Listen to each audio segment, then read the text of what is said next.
Hey friends, today we're going to talk about soil and my soil test results. I've never done a soil test other than the at-home test that you can do, which are not really accurate, so I wouldn't go that route. This one I purchased myself. If you go to Redmond agricultural.com/soil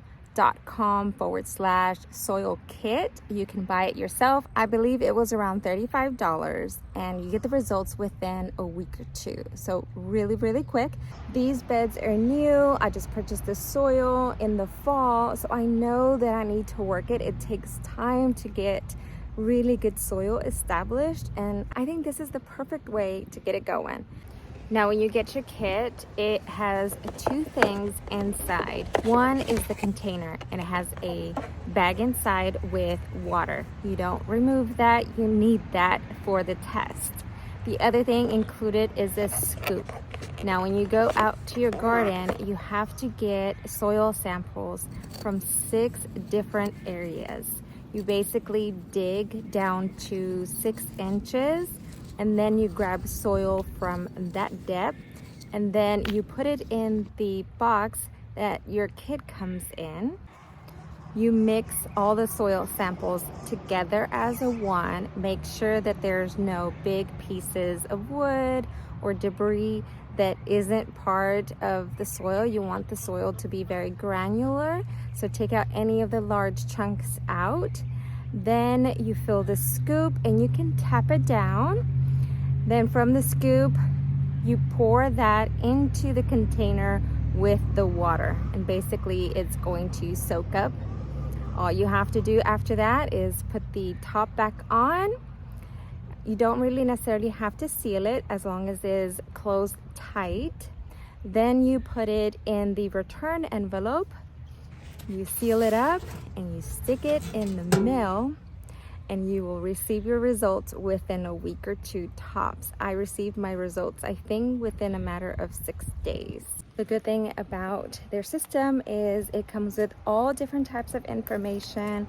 They explain what your results are, they explain how to amend it, and if you have deficiencies, you can read through and it'll guide you to a better way to understand what's wrong with your soil. My results really makes sense. You're going to have your macronutrients first and then your micronutrients. The macronutrients are the most important ones, which is the ones you see at the store all the time, which is your NPKs. Now the graph shows in the center the optimal range on where you want those micronutrients to be, and underneath is going to be a fertilizer that they recommend, and then you keep scrolling and you see all the details. Now, although my results don't look so great, it's actually not that bad, because a lot of them that are considered high are just borderline high, so I know within time those will get a little bit better.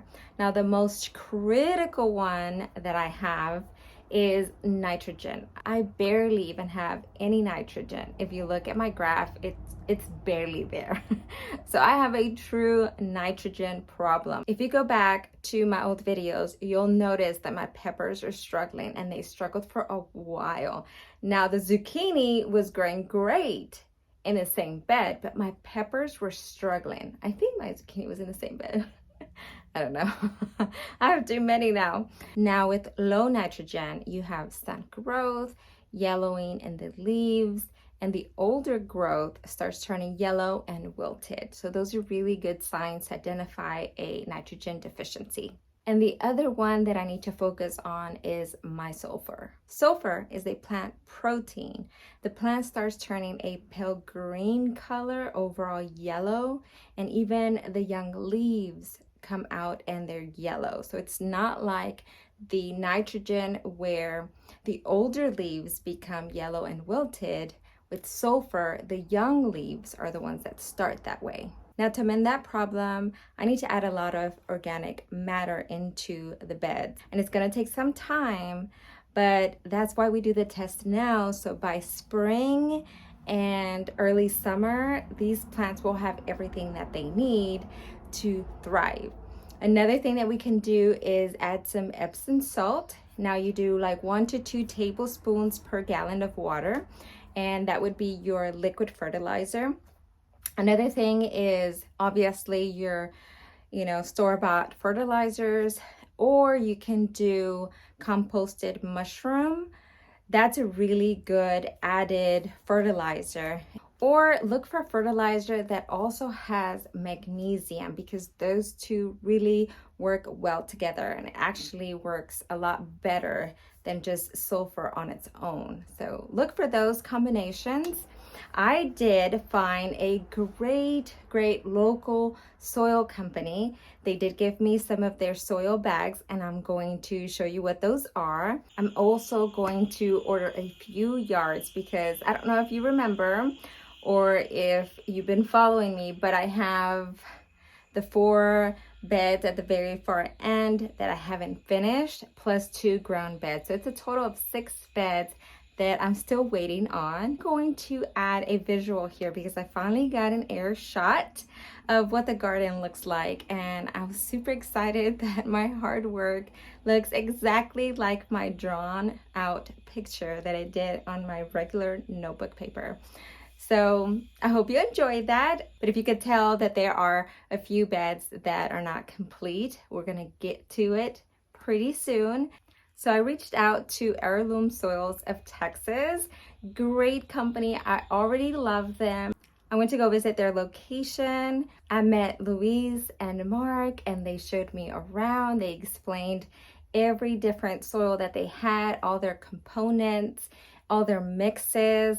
I was able to touch, smell, be around it. They talked about their integrity. You can tell that they are so proud in the work that they've done, and they just want to grow their business naturally. So all of their ingredients are organically grown. They are natural. They're very picky in what they put. I'm excited to order a bulk amount to fill my beds.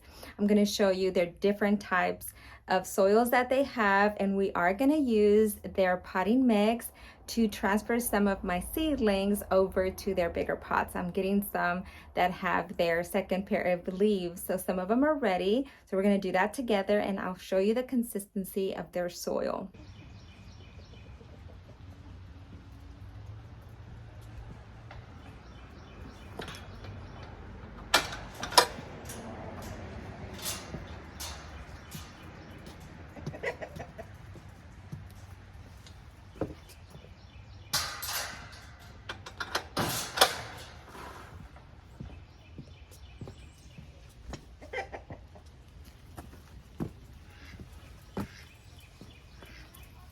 First, we're gonna start with the cactus and succulent soil mix. I really recommend that you pause it so you can read what's on the bag.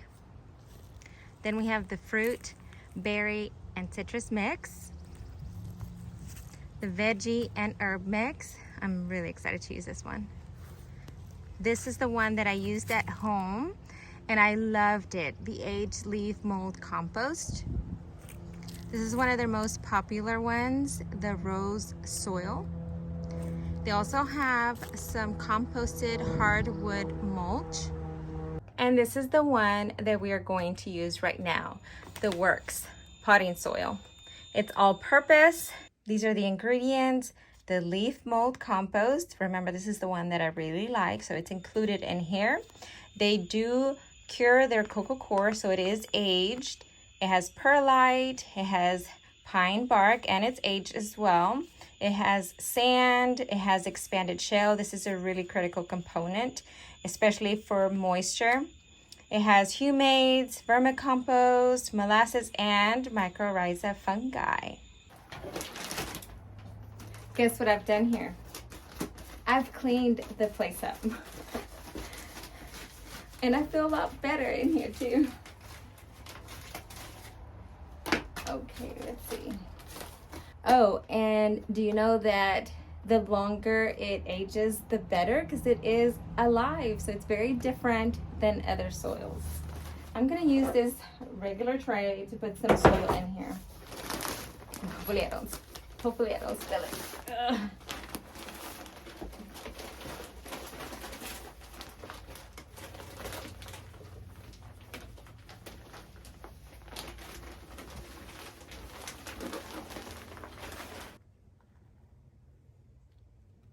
It is beautiful soil and it smells great. I asked them if they used manure in their mixes, and they told me that not so much because they're very particular about what the livestock feeds on, because they haven't been able to find a source that feeds natural, non-GMO to their livestock so that the manure is really good manure. To my surprise, it is getting pretty hot in here. Remember I told you that it's about 15 to 20 degrees warmer in this greenhouse? Yeah, it almost feels like it's 80 degrees. So I needed my hoodie off. The first one we're going to pot up is this pepper, because look at the leaves. So it's very deficient. And by looking at it, and it's the lower leaves, I'm assuming that this is also a sulfur issue. But it's been in this pot. I don't know what it has inside. So let's check it out. I'm going to try to gently pull it out. Oof, I don't know what's in here. It feels like it's a lot of cotton.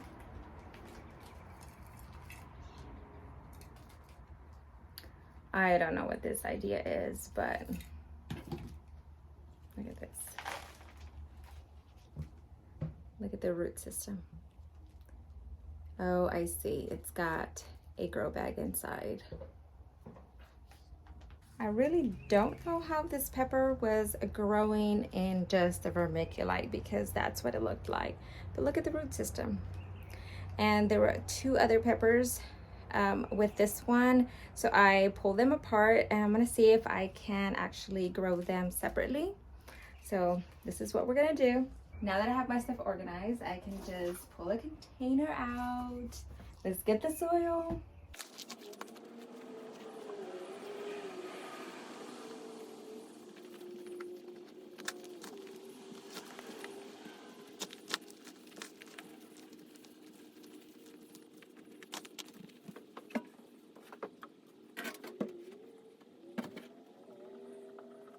One thing I automatically notice is that the water didn't just go straight down. It actually absorbed and it's dripping down. So I'm excited to see this one happy. Stay tuned. On the next video, I will show you. It's probably going to be a week later, so you'll be able to see the difference. Okay.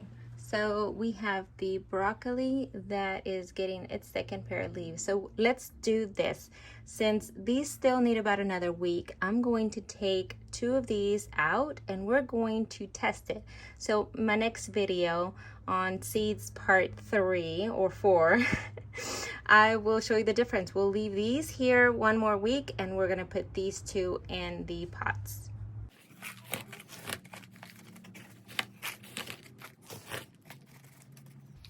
Look how great these roots are. This is the Wonder soil that I used. Make a well in the center, place that in.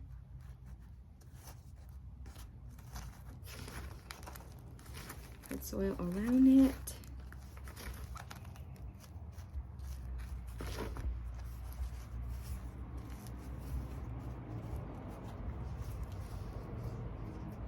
Okay, the 2 are ready. This is some rainwater that I've been collecting.